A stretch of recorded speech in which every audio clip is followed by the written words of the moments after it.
Assalamualaikum warahmatullahi wabarakatuh.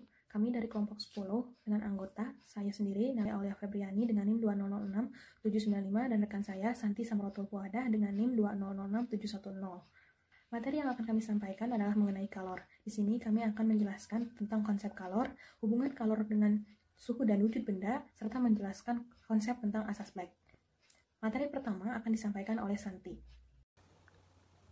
Baik, terima kasih kepada moderator yang telah memberikan waktu kepada saya untuk memaparkan materi. Pengertian kalor. Kalor adalah energi dalam bentuk panas yang dapat mengalami perpindahan dari tempat yang bersuhu tinggi ke tempat yang suhunya lebih rendah. Kalor memiliki satuan internasional Joule. Satuan lain dari kalor adalah kalori. 1 kalori berarti banyaknya kalor yang dibutuhkan untuk memanaskan 1 gram air sampai suhunya naik 1 derajat Celcius. Untuk mengonversi satuan dari joule ke kalori atau sebaliknya, gunakan persamaan berikut.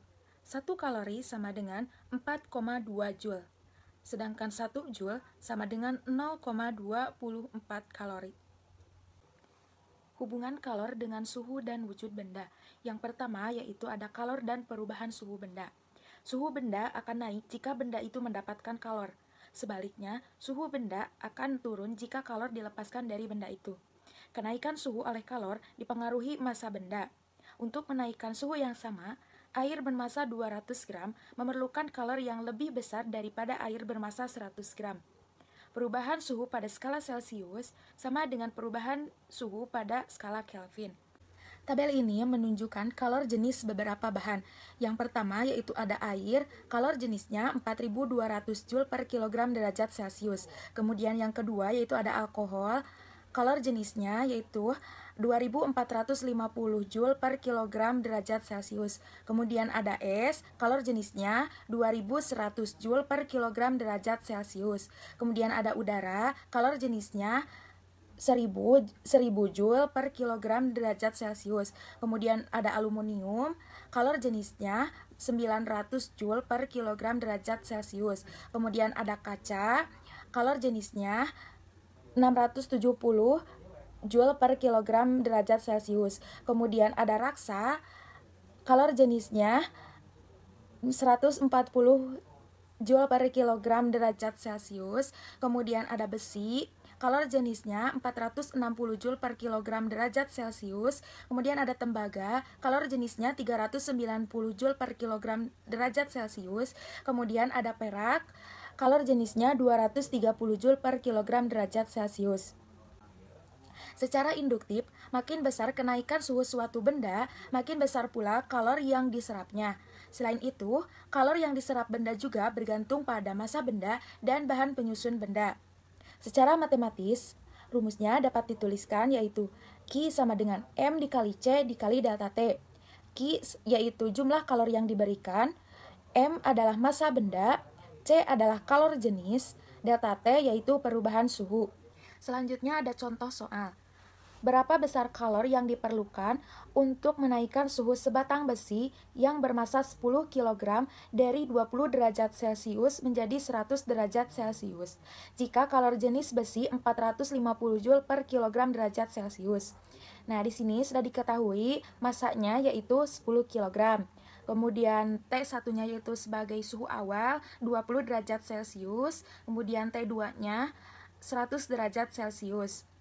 Kemudian kalor jenisnya 450 Joule per kilogram derajat Celcius. Yang ditanyakannya yaitu besar kalor yang diperlukan, berarti Q. Langsung saja dijawab menggunakan rumus Q sama dengan M dikali C dikali T. Kemudian M dikali C dikali T2 dikurangi T1.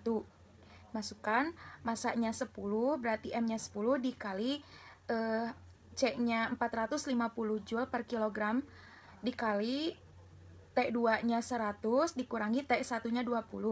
Kemudian 10 dikali 450 dikali 80.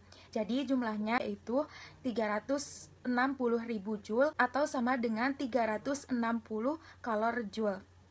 Jadi kalor yang dibutuhkan sebatang besi tersebut sebesar 360 kalor Joule.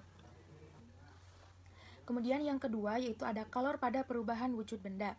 Terjadinya perubahan wujud sering terjadi dalam kehidupan sehari-hari. Contohnya yaitu pada saat air mendidih, kelihatan gelembung-gelembung uap air yang menunjukkan adanya perubahan wujud dari air menjadi uap. Untuk mendidihkan air diperlukan kalor. Jadi, untuk mengubah wujud zat cair menjadi gas diperlukan kalor. Selanjutnya ada proses perubahan wujud dan kaitannya dengan kalor. Yang pertama yaitu ada mencair.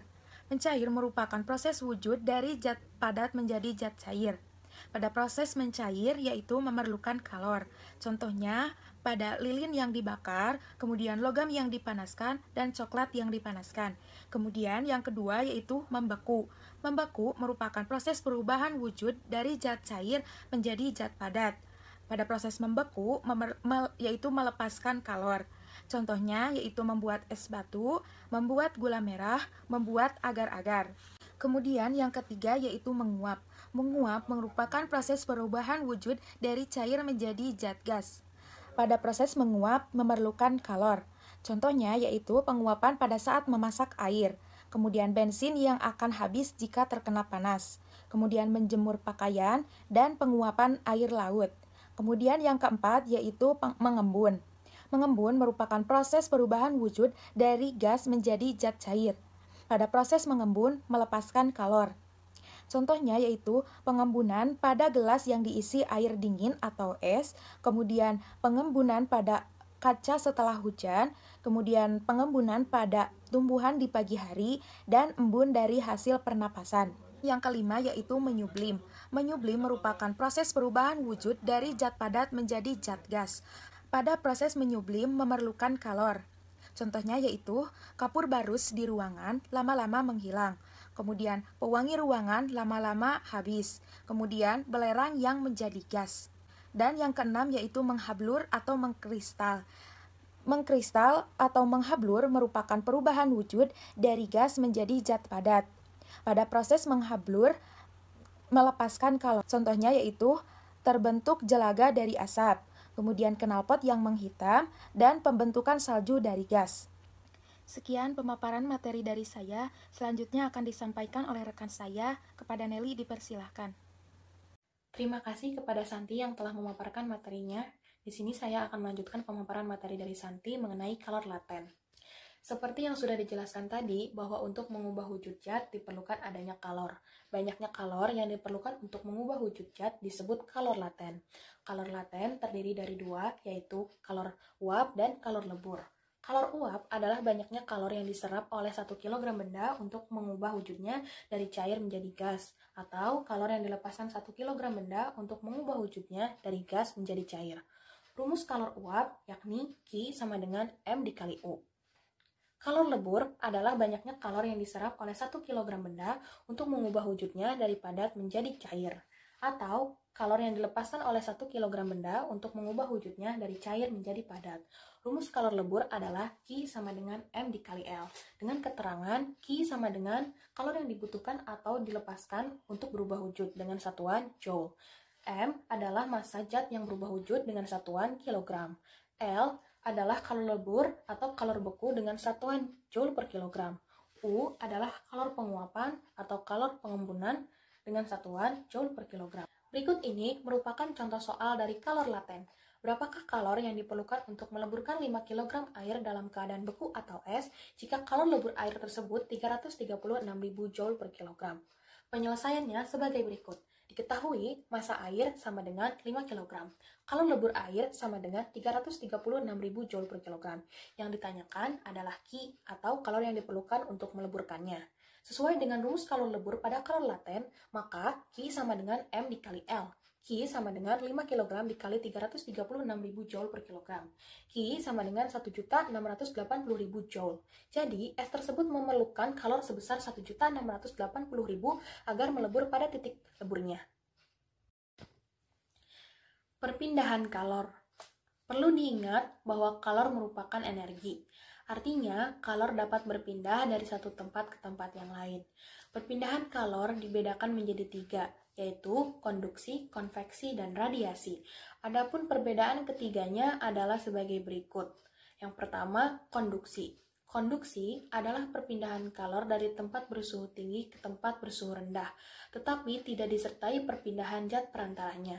Artinya, terjadi pertukaran energi kalor secara langsung. Contohnya, ketika kita meletakkan sendok di atas panci yang sedang dipanaskan.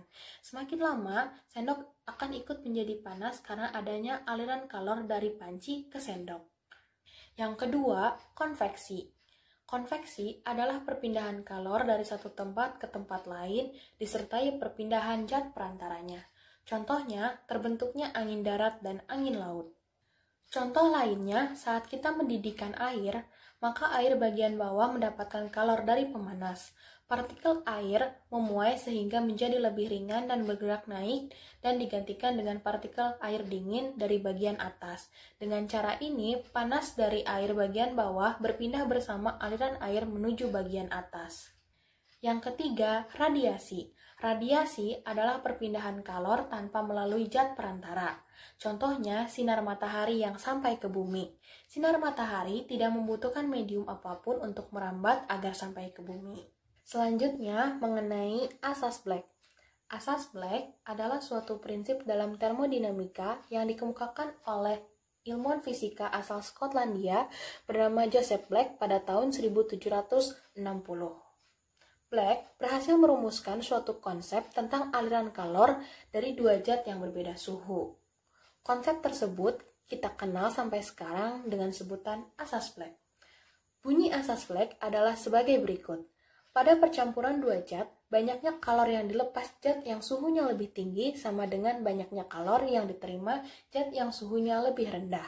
Dapat disimpulkan bahwa jumlah kalor yang dilepas oleh zat yang bersuhu tinggi selalu sama dengan jumlah kalor yang diterima oleh zat yang bersuhu lebih rendah. Secara matematis, asas Black dapat dituliskan sebagai berikut. Q lepas sama dengan Q terima. Artinya, jumlah kalor yang dilepaskan oleh suatu zat dalam satuan joule sama dengan jumlah kalor yang diterima oleh zat dalam satuan joule. Besarnya kalor dapat dihitung menggunakan rumus Q sama dengan M dikali C dikali delta T. Ketika kita menggunakan rumus ini, perlu diingat bahwa temperatur naik berarti zat menerima kalor, dan temperatur turun berarti zat melepaskan kalor. Dengan menggunakan rumus Q sama dengan M dikali C dikali delta T, maka dapat dijabarkan secara spesifik Q lepas sama dengan Q terima M1 dikali C1 dikali delta T1 sama dengan M2 dikali C2 dikali delta T2. Dengan delta 1 sama dengan T1 dikurangi TC dan delta 2 sama dengan TC dikurangi T2. Maka kita akan mendapatkan rumus M1 dikali C1 dikali dalam kurung T1 min TC sama dengan M2 dikali C2 dikali dalam kurung TC min T2. Dengan keterangan M2 sama dengan massa materi yang suhunya lebih tinggi, M1 sama dengan massa materi yang suhunya lebih rendah, C2 sama dengan kalor jenis materi yang suhunya lebih tinggi, C1 kalor jenis materi yang suhunya lebih rendah, T2 sama dengan suhu yang lebih tinggi, T1 sama dengan suhu yang lebih rendah, Tc sama dengan suhu akhir atau suhu campuran. Berikut ini merupakan contoh soal dari asas Black. Air sebanyak 0,5 kg yang bersuhu 100 derajat Celcius disuangkan ke dalam bejana dari aluminium yang memiliki massa 0,5 kg. Jika suhu awal bejana sebesar 25 derajat Celcius, kalor jenis aluminium 900 Joule per kilogram derajat Celcius dan kalor jenis air 4200 Joule per kilogram derajat Celcius, maka tentukan suhu kesetimbangan yang tercapai. Penyelesaiannya sebagai berikut.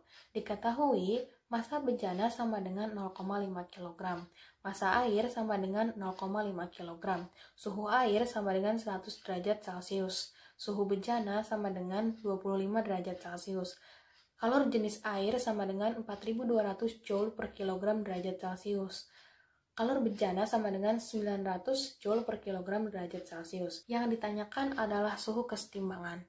Suhu kesetimbangan yang dimaksud di sini adalah suhu akhir atau suhu termal atau dapat dituliskan dengan Tc. Maka tinggal dimasukkan saja ke rumus asas Black yakni Q lepas sama dengan Q terima. M air dikali C air dikali delta T air sama dengan M bejana dikali C bejana dikali delta T bejana. M air dikali C air dikali T air dikurangi T termal sama dengan M bejana dikali C bejana dikali T termal dikurangi T bejana. 0,5 dikali 4.200 dikali 100 dikurangi T termal sama dengan 0,5 dikali 900 dikali T termal dikurangi 25. 210.000 dikurangi 2.100 T termal sama dengan 450 T termal dikurangi 11.250. 450 T termal ditambah 2.100 T termal sama dengan 210.000 ditambah 11.250. 2.550 T termal sama dengan 221.250. T termal sama dengan 221.250 sama dengan 2.550. Maka T termal sama dengan 86,76 derajat Celcius. Jadi, suhu kesetimbangannya adalah 86,76 derajat Celcius. Sekian pemaparan materi dari kelompok kami. Terima kasih. Wassalamualaikum warahmatullahi wabarakatuh.